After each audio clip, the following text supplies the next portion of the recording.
ఓం శ్రీ కల్కి అగస్తీసాయ నమో నమః. 85వ దినము.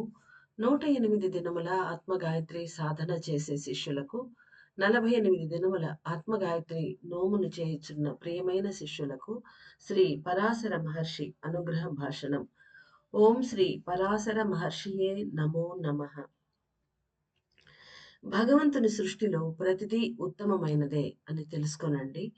ఋషికులము వారందరూ మానవ రూపం ధరించి తర్వాత తమ తపోబలంతో ఉన్నత స్థితులను చేరుకున్నారు. శ్రీ పరాశర మహర్షి అయిన నేను కూడా సూక్ష్మ భావనలను నా తపోబలంతోనే పొందాను. ఋషికులంలో ఒక ఆత్మ ఉదయించబోతున్నది అన్నదే గొప్ప భాగ్యమైన విషయము. ఋషి మునికి జన్మించే పిల్లలు పూర్వమే ఋషికులంలో జన్మించిన వారుగా ఉండవచ్చును. కొద్దిమంది తపస్సు చేసి ఋషికులంలో జన్మించి తరువాత మరల అనేక అజ్ఞానపు కార్యములను చేసి అటుపై పూర్ణత్వం చెందిన ఋషిగా కూడా వికసిస్తూ ఉంటారు. కాలం అనేది ప్రతి ఒక్క మానవుని కార్యాచరణను నిమిత్త కారణంగా చేసి అమర్చును. ఈ విశ్వమంతటా అనేక కాల అంగములున్నవి. ఒక్కొక్క కాల అంగములో నివసించే ఆత్మలకు వేరు వేరు నామములు ఇవ్వబడుతున్నవి. మానవ కులము వారికి, ఋషి కులము వారికి, దేవకులము వారికి కూడా విభిన్నమైన కాల అంగములు ఉన్నవి. అయితే ఒక కులము వారు వేరొక కులము వారి కాల అంగములో ప్రవేశించాలి అంటే కాలమును దాటగలిగే కళను నేర్చుకొని ఉండాలి అని తెలుసుకొనండి. ఋషి కులము వారైన మేము మానవ కులము వారితో ఇంకను ఇతర అనేక కులముల వారితో సులభముగా కలిసిపోగలము. అయితే కొంతమంది ఋషులు కాలమును దాటి వెళ్ళుట తెలియక నిలిచి ఉంటారు. వారందరూ గురువు సహాయంతో కఠినమైన తపస్సు చేసుకుంటూ ఉన్నారు. దేవతలు, ఋషులు సులభముగా కాలాన్ని దాటుకొని పలు లోకాలకు పయనించిన విధముగా మానవులు ప్రయాణించలేరు. మానవ తత్వము అనేది మనసుకు సంబంధించినది. మనసు అనేది దేహమునకు కట్టుబడి ఉండేది. దేహము మనసు కలిగిన మానవులు దేహము మనసు కలిగిన మానవులు కాలమును దాటి పనిచేయుట నేర్చుకొన్నచో అనేక ఉన్నత ఆత్మల కార్యాచరణములను తెలుసుకొన వీలగును. అంటే మనకు దేహము, మనసు ఉంది కాబట్టి మనం అబైడ్ అయిపోయి ఉన్నాం. భూమికే పరిమితమై.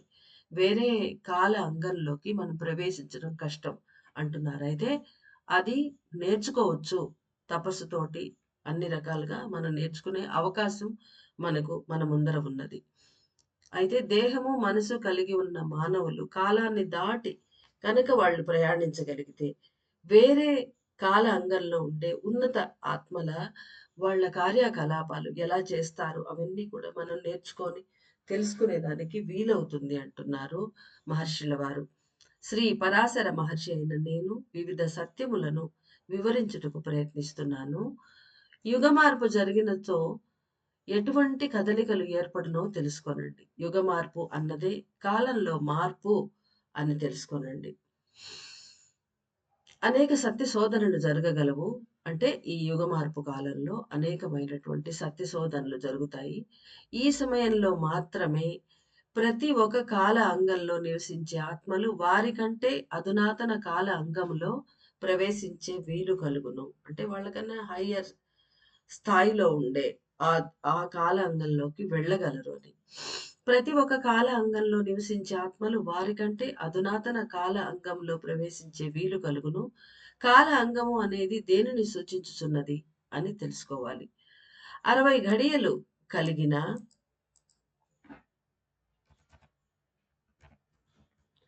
ఒక కాల అంగము మానవ కులం వారికి సరిపోవున్నది. అంటే this is set for us, అంటే హ్యూమన్ బీయింగ్స్ కి.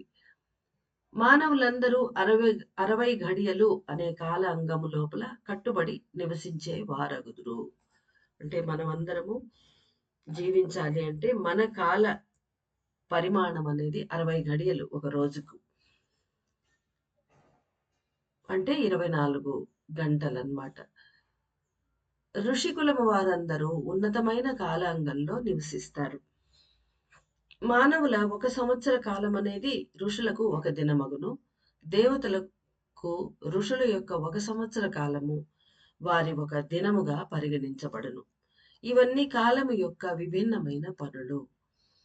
అంటే ఆహ్, మన ఒక సంవత్సరము ఋషులకు ఒక దినమైతే, ఋషుల ఒక సంవత్సరము దేవతలకు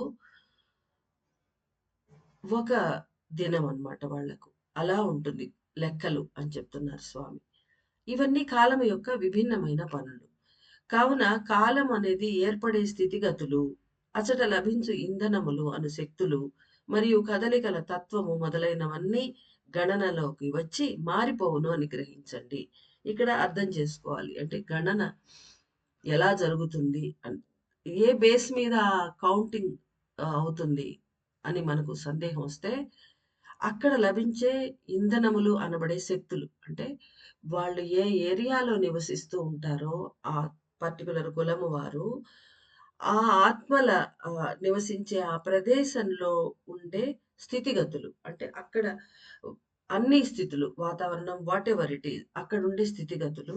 ఆ తర్వాత అక్కడ లభించే ఇంధనాలు అనబడే శక్తులు. అంటే అక్కడ ఫ్లో అవుతున్న శక్తులు ఏవైతే ఉంటాయో, ఆ శక్తుల ఫ్రీక్వెన్సీ, ఆ శక్తుల డైమెన్షన్ అవన్నీ కూడా ఆ తత్వం అన్నమాట. అవి కదిలే తత్వము. ఇవన్నీ కూడా కౌంట్‌కు వచ్చి అలా కౌంట్ చేస్తారనమాట. ఎవరికి ఏది 60 గడియలు మనకైతే వాళ్ళకెందుకు ఒక మన ఫుల్ సంవత్సరం వాళ్ళకొక రోజు ఎలా అవుతుంది అంటే, ఇవన్నీ కౌంటింగ్‌లోకి తీసుకుంటారు వాళ్ళు. దాన్ని బట్టి మారిపోతూ ఉంటుందనమాట. పరాశర మహర్షి అయిన నేను కాల అంగము అతి తక్కువ ఉన్న మానవ కులము వారిని అతి సులభముగా స్పృశించగలను. అయినను కాల అంగంలో ఉన్నతంగా ఉండే దేవకులము వారిని సులభంగా స్పృశించలేను. కాల అంగము అనేది కాలం యొక్క కొలతను సూచించుచున్నది.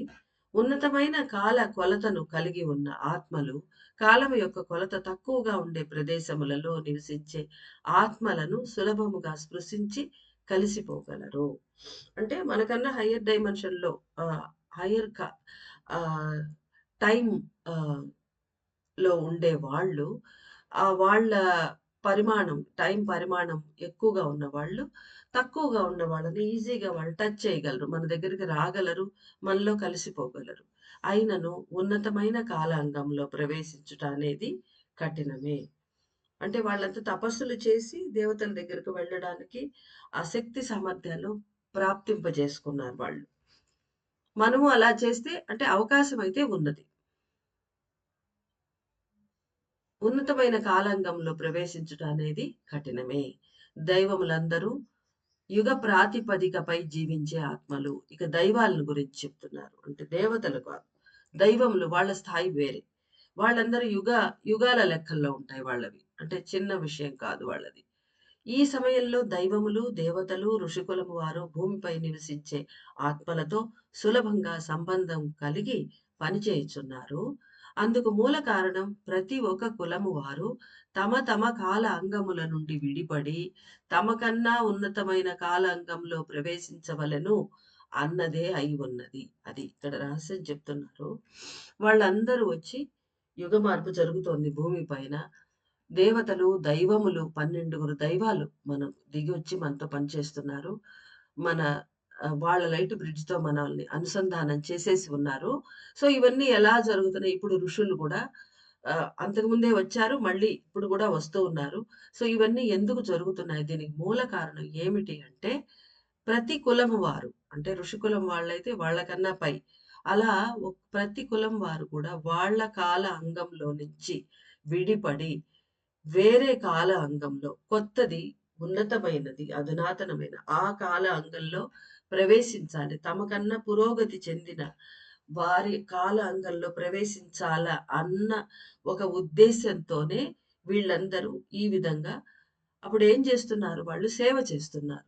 తమకన్నా తక్కువ స్థాయిలో ఉన్నవాళ్ళు మన దగ్గరున్నది ఇంకోళ్ళకి పెడితే కదా దేవుడు మనల్ని అనుగ్రహిస్తాడు. అదే ప్రాతిపదిక వాళ్ళకి కూడా. కాబట్టి తమకన్నా తక్కువ ఉన్న మానవులు మనకు సహాయపడితే, ఆ సేవా ఫలితం, ఆ తపస్సు వాళ్ళ తపస్సంతా ధారపోస్తున్నారు మన కోసం. అప్పుడు వాళ్లకు వాళ్ళు ఉన్న స్థాయి కన్నా హయ్యర్ స్థాయిలో ఉండే కాలంలోకి వాళ్ళు ప్రవేశించగలరు. ఆ కెపాసిటీ వాళ్ళకొస్తుంది.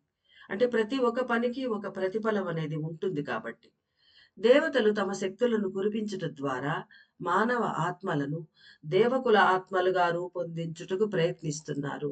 ఇది వీళ్ళు అంటే ఏదో స్వార్థ చింతన లోపల పెట్టుకొని వాళ్ళు చెయ్యట్ల. అలా జరుగుతోందది. ఒక కాల చక్రంలో అది జరుగుతూ ఉన్నది. కానీ దేవతలేం చేస్తున్నారు? మానవులను దేవ మానవులుగా తీర్చిదిద్దడానికి ప్రయత్నిస్తున్నారు. సో దట్ వాళ్ళ ఆత్మశక్తిని పోగొట్టుకోకుండా పరమాత్మను చేరేదానికి మంచి మార్గం ఏర్పడుతుంది మనకు అనే ఉద్దేశంతో వాళ్ళు మనల్ని దేవకుల ఆత్మలుగా తయారు చేయటాని కోసం తమ తమ శక్తులను దేవతలు కురిపిస్తూ ఉన్నారు అంటున్నారు మహర్షి. దీని వలన దేవతలు దైవ ఆత్మలుగా వికసించగలరు. దీనివల్ల వాళ్ళకేం జరుగుతుందంటే దేవకులం వాళ్ళు కాస్త దైవ ఆత్మలుగా వికసిస్తారు. ఋషికులము వారు దేవ ఋషిగాను, దైవ ఋషిగాను వికసించగలరు. ఇక ఋషులైతే వాళ్ళ స్థాయి ఎలా మారుతుందంటే దేవ ఋషిగాను, దైవ ఋషిగాను వికసిస్తారు. అందువలననే ఏమో అప్ప మన అగస్త్యుల వారు మహా అగస్త్యులుగా అయిపోయినారు కదా ఇప్పుడు. ఆయనకు ఒక పెద్ద హైయర్ స్టేట్ ఇచ్చేశారు పరమాత్మ. ఈ భూమిపై జరిగే యుగ మార్పుయే అన్ని స్థితుల మార్పులకు మూల కారణము. తమ శక్తులను తమకన్నా అధునాతన లేదా ఉన్నతమైన కాలాంగంలోనికి పంపి పనిచేయుటకు అన్ని ఉన్నత కుల ఆత్మలు ప్రయత్నిస్తారు. కొంతమంది ఉన్నత కుల ఆత్మలైతే యుగ మార్పుకు సహాయపడక తమ శక్తులను ఎవరికీ పంచక ఉంటూ ఉంటారు. అంటే వాళ్ళలో కూడా అలా వాళ్ళ వరకు వాళ్ళు తపస్సు చేసుకుంటూ ఉండిపోయే వాళ్ళు కూడా ఉంటారట. అంటే ఏ యుగ మార్పుకు భూమి పైన ఆత్మలకు సహాయం చేయకుండా తర్వాత తమ శక్తులను ఎవరికీ పంచిపెట్టకుండా అలా ఉంటూ ఉంటారట. దాని వలన భిన్నమైన కాల అంగంలోనికి ప్రవేశించ వీలు కాదు. ప్రయత్నములు సలుపక నిలిచి ఉన్నచో కాలమును దాటుటకు భిన్న కాల అంగములోనికి ప్రవేశించుటకు ఎటువంటి ఆత్మలకు సాధ్యము కాదు అన్న సత్యాన్ని తెలుసుకోవలెను. అంటే ఈ ఈ రూల్ వచ్చి applicable to all souls. Not only for us. మనలో కూడా చాలామంది మనకున్నది ఇంకోళ్ళకి పంచకుండా ఉంటారు కదా! అంటే ఎక్కడ వేసిన గొంగళి అక్కడే. ఎక్కడ వాళ్ళు అక్కడే ఉంటారు. ఎంత ఎదిగామో మనం అంతలోనే ఉంటాము. ఇంకా ఫర్దర్ ఎదిగేదానికి మనకు అవకాశం ఉండదు. మనకే కాదు ఋషులైనా, దేవతలైనా ఎవరైనా సరే వాళ్ళ పాటికి వాళ్ళు తపస్సు చేసుకుంటూ వాళ్ళలో వాళ్ళు సంతోషంగా ఉన్నట్లయితే అక్కడే సంతోషంగా ఉండగలరే కానీ వేరే కాల అంగంలోకి ప్రవేశించి సడెన్‌గా అవసరపడితే వాళ్ళు వెళ్ళలేరు. వాళ్ళు అక్కడికి వెళ్ళడానికి వీలు కాదు వాళ్ళకి. ఈ భూమిపై జరిగే యుగ మార్పు యొక్క అతి ముఖ్యమైన పని అన్నది ఆత్మలింగ పూజ మరియు శ్రీచక్ర ధ్యాన సాధన అయి ఉన్నవి. అంటే దీన్ని బట్టి మనం ఎంత బ్లెస్డ్ సోల్సో మనకు అర్థమవుతుంది. ఆత్మలింగ పూజ చేసేదానికి అందరికీ అంత ప్రాప్తి ఉండదట. అట్లాగే శ్రీచక్ర ధ్యాన సాధన అంటే ఇప్పుడు మనకు చెప్పి ఉన్నారు కదా! అందులోని బిందు స్థానంలో అక్కడ యాగం జరుగుతోంది. ఇట్టాటిది అందరికీ జరిగే సాధారణమైన విషయాలు ఈ 2 కావు అంటున్నారు. మానవులు కూడా తమ కాల అంగము నుండి విడిపడి భిన్నమైన కాల అంగంలోనికి ప్రవేశిస్తూ వస్తున్నారు. అదే సత్యయుగ కాల అంగము అని తెలియబడుతున్నది.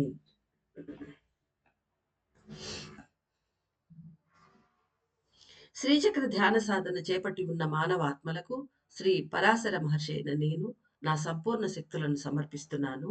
కాంతి రూపంలో మీ శిరస్సులో కలిసే నేను కాలమును దాటగల శక్తులను అనుగ్రహిస్తాను అని తెలుసుకోనండి.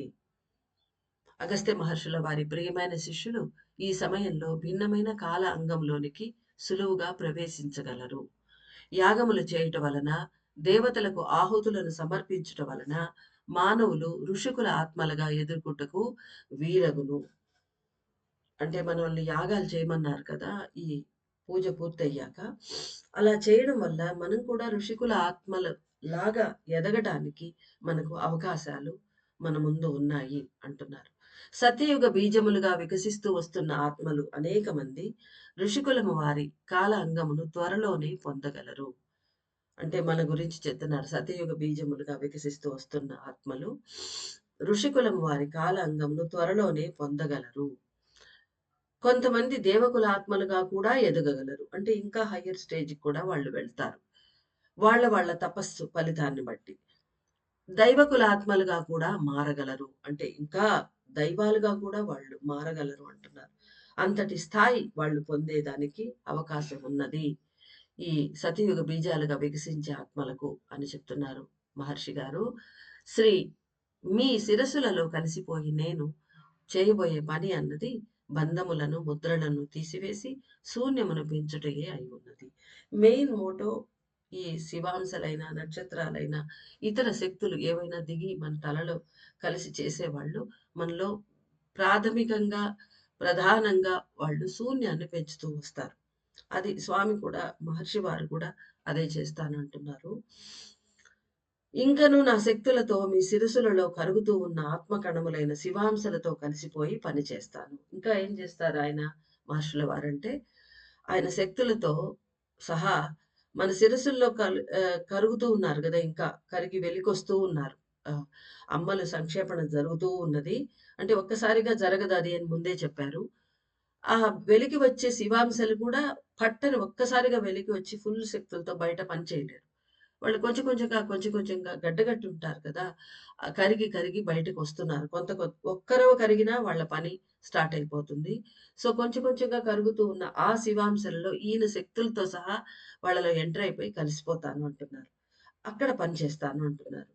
శ్రీ పరాశర మహర్షి అయిన నేను మీ మెదడు లోపలి భాగంలో శుద్ధ ఉష్ణాన్ని పెంచి మాయను తీసివేస్తాను. అంటే సాధారణ ఉష్ణం మనం లౌకికమైన పనులు చేయడానికి ఉపయోగపడే ఆ ఎలక్ట్రాన్స్ ఏవైతే ఉన్నాయో అవి ఉత్పత్తి అయ్యి వాటి ద్వారా మనం పని చేస్తున్నాం. తద్వారా మనం మాయలో గూడా పడుతూ ఉంటాం. నిత్య నైమిత్తిక పనులను చేసుకోవడంతో పాటుగా మనం మాయలో కూడా పడుతూ ఉంటాం. అదే పడి ఉన్నాం. అయితే ఈ శుద్ధ ఉష్ణం అనేది మాయను తీసేస్తుంది. అందుకని మహర్షి మనలో శుద్ధ ఉష్ణాన్ని పెంచుతాను అంటున్నారు. నా శక్తి కలయిక అనేది ఒక పవిత్ర స్వభావాన్ని అనుగ్రహించును. స్వీకరించే ఆహారంలో కూడా గొప్ప మార్పు, కట్టుబాట్లను ఏర్పరచుకొని అనేక మంది ఒక ఋషి వలె జీవించుటకు ప్రారంభిస్తారు. అంటే ఎప్పుడైతే మహర్షి అందులో సాధారణ మహర్షి కాదు. పరాశర మహర్షి అంతటి వాళ్ళు ఆయన తన శక్తులను తీసుకొని మనలో కరిగినప్పుడు ఏమవుతుంది? శుద్ధ ఉష్ణాన్ని కూడా మనకు పంపిస్తున్నారు. అలాంటప్పుడు మనలో ఆయన కలయిక ఏం చేస్తుందంటే మనలో పవిత్రమైన స్వభావాన్ని ఆహ్, ఏర్పరుస్తుంది. దానివల్ల ఏమవుతుంది? మన ఆహారం కట్టుబాట్లు అవన్నీ కూడా ఏర్పరచుకొని మనం చాలా ఆహ్, ఒక నియమ నిష్టలతోటి ఒక ఋషిలాగా నిష్టగా ఉండడం అనేది నిష్టతో కూడిన ఆహారాన్నే సేవించడం, నిష్టగా ఉండటం ఇవన్నీ గూడా మనం చేస్తాము. ఆహారంలో కూడా మనం మార్పొచ్చేస్తుంది. అంటే ఇంతకుముందు స్వీకరించే ఆహారం ఇకపై మనకు రుచించకపోవచ్చును. అనేక మంది ఒక ఋషి వలె జీవించుటకు ప్రారంభిస్తారు. ఈరోజు మీరు శ్రీచక్ర ధ్యాన సాధన చేశాక లోతుగా ధ్యానించి నా ఉనికిని అనుభూతి చెందండి. నేను సూక్ష్మ రూపంలో శిరస్సులో కలిసిపోతాను. ఆ సమయంలో మీ అందరికీ నా కమండలంలోని నీటిని నేను అనుగ్రహిస్తాను. అద్భుతమైన విషయం మహర్షుల వారు చెప్తున్నారు. ఆయన స్వయంగా తన కమండలంలో నీటిని సూక్ష్మ రూపంలో అయితే అందిస్తారు. నా కమండలంలోని నీరు ఆదిశక్తి, ఆదిశివుని చుట్టూ ఉండే ఉన్నతమైన విశ్వశక్తితో నిండిన నీటి మూలకాలను కలిగి ఉండును. ఎలాంటి సోర్స్ ఆఫ్ వాటర్ ఉంటుందంటే, ఈ విశ్వశక్తిని తనలో కలిగి ఉంటుంది. Water molecules. అవి ఎక్కడుంటాయి? ఆదిశక్తి, ఆదిశివుని చుట్టూ ఉండే విశ్వశక్తిలో కలిసి ఉండే ఆ నీటి మూలకాలు. ఆ విశ్వశక్తిని తమలో కలిగి ఉంటాయి ఆ నీటి మూలకాలు. అలాంటి ఈ శక్తులను ఈ కమండలంలోని నీరైతే కలిగి ఉంటుంది అంటున్నారు మహర్షి. అందరూ ధ్యానమును పూర్తి చేసిన తరువాత నీటిని 3 సార్లు నేలపై విడుచుటకు బదులుగా సేవించండి. మనం పూజంతా అయ్యాక లాస్ట్‌లో అష్టోత్తరం కూడా చదివేస్తాం. ఆ తర్వాత 3 సార్లు నేలపై నీటిని విడవండి అంటారు అమ్మ, జయంతి అమ్మ. అంటే ఇన్‌స్ట్రక్షన్స్ ఫాలో అయ్యే వాళ్ళైతే అందులో రాసి ఉంటుంది. 3 సార్లు ఆఖరుగా అష్టోత్తరం కూడా అయిపోయాక ఇంక పూర్తయ్యే ముందర 3 సార్లు నీటిని విడిచినప్పుడు ఆ నీటిని విడిచే బదులుగా తాగండి అంటున్నారు. సేవించాలి మనం. శ్రీ పరాశర మహర్షియే నమః అని పలికి నీటిని 3 సార్లు సేవించాలి. అంటే 3 సార్లు తీర్థంలాగా మనం తీసుకోవాలన్నమాట. శివలోక శక్తులను కలిగిన నీటి మూలకాలను సూక్ష్మ రూపంలో మీకు అనుగ్రహిస్తాను. అంటే చెప్పారు గదా! ఆదిశివుడు, ఆదిశక్తి ఎక్కడుంటారు? వాళ్ళు శివలోకంలో ఉంటారు. వాళ్ళ చుట్టూ ఉన్నటువంటి ఆ విశ్వశక్తి కలిగిన నీటి మూలకాలున్నాయి కదా! అవి ఈయన కమండలంలో ఉండే నీటిలో ఆ శక్తి ఉంది అన్నారు. ఆ శక్తులను, శివలోక శక్తులను కలిగిన నీటి మూలకాలను సూక్ష్మ రూపంలో మీకు అనుగ్రహిస్తాను. దాని వలన కాలమును దాటి పనిచేయగల శక్తులు మీలో పెరుగగలవు. ఎందుకంటే సాక్షాత్తు శివలోకం ఆ డైమెన్షన్ శక్తులను మనకిస్తున్నాడాయన నీటి ద్వారా. అందువలన. అగ్నిని వెలిగించి చేసే యాగముల వలె మీ శరీరము కూడా పనిచేయసాగును. అంటే ఏందో తెలీదు. అగ్నిని వెలిగించి చేసే యాగముల వలె మీ శరీరము కూడా పనిచేయసాగును. అంటే యాగంలో ఎలాంటి శక్తొస్తుందో మన శరీరంలో కూడా యాగం చేసిన దానికి ఈక్వల్‌గా మన శరీరం పనిచేస్తుంది అంటున్నారు మహర్షుల వారు. ఈ సమయంలో సంక్షేపిస్తున్న ఉన్నత దేవతలను అగ్నిగా భావించి నమస్కరించండి. అంటే మన లోపల సంక్షేపణ చెందుతూ ఉన్న ఒక్కొక్క దేవత ఒక అగ్ని స్వరూపంగా భావించి నమస్కరించుకోమంటున్నారు. ఋషికుల పత్నులందరూ ఈ సమయంలో శక్తితో కలిసి బిందువులో కరిగిపోతారు.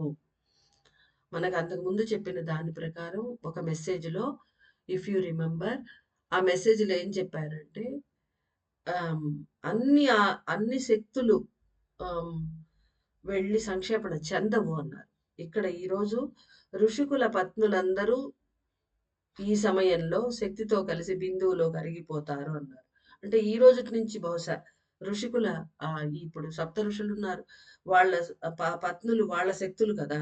వాళ్ళందరూ కూడా ఈ రోజు నుంచి బిందువులో కలుస్తారు అన్నారు. సో, అది మనకు తెలీదు. తర్వాత మనకు మెసేజెస్‌లో అర్థమవ్వచ్చు. కాబట్టి ఈ రోజుటి నుంచి ఋషికుల పత్నులందరూ ఈ సమయంలో శక్తితో కలిసి బిందువులో కరిగిపోతారు. అంటే ఆదిశక్తితో కలిసి వాళ్ళు కూడా సంక్షేపణ స్టార్ట్ చేస్తారు. భావనలతో స్వీకరించినచో ఉత్తమ స్థితులను చేరుకొనగలరు. శ్రీ పరాశర మహర్షి యొక్క పరిపూర్ణమైన